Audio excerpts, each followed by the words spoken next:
Good day, ladies and gentlemen. Welcome to another video na sasagot sa inyong mga G-Loan katanungan.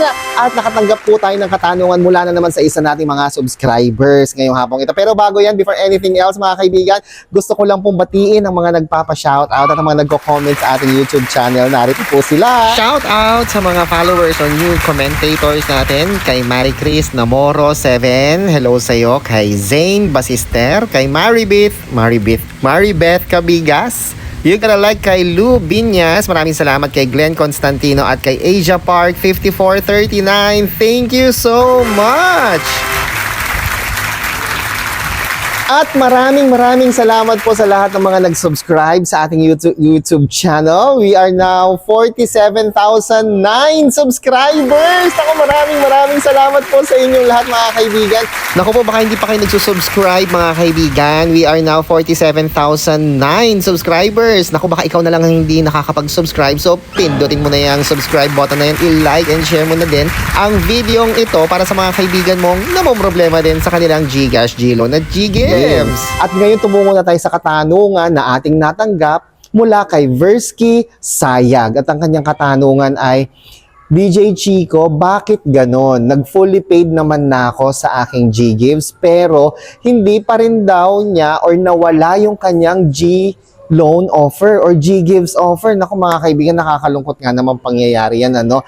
Kasi maaari talagang mawala. Nag-fully pay ka na fully paid mo na, binayaran mo na, so you are expecting na magkakaroon ka na ng panibagong offer mula sa G-Loan. Tulad sa ibang mga lending app, no? Tulad sa OLP, Digido, Home Credit, at iba pa. Pero dito po, hindi ka mukha sa one hand.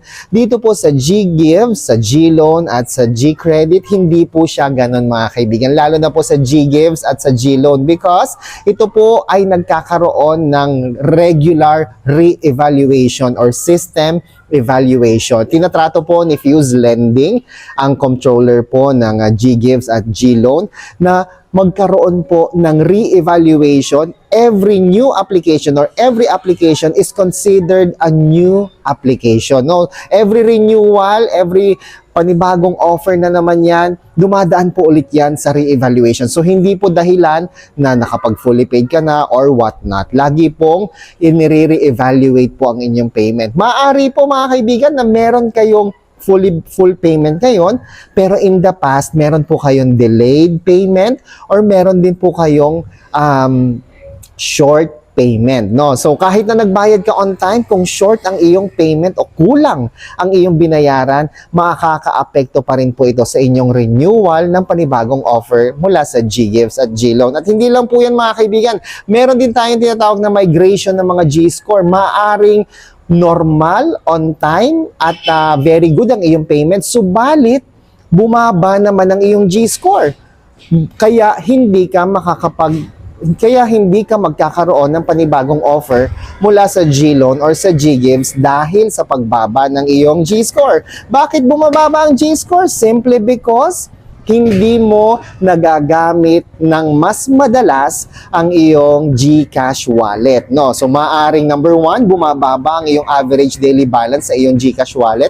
Number 2, hindi mo na ginagamit ang iyong bills payment feature sa iyong GCash. Or number 3, madalang ka nang mag-cash in sa iyong GCash wallet. Kaya ang nangyayari, bumababa ang iyong G-score. Or lastly, number 3 mga kaibigan, maaaring kababayad mo pa lang, so hindi pa magkakaroon ng reflection or posting of payment. So, anong pwede mong gawin?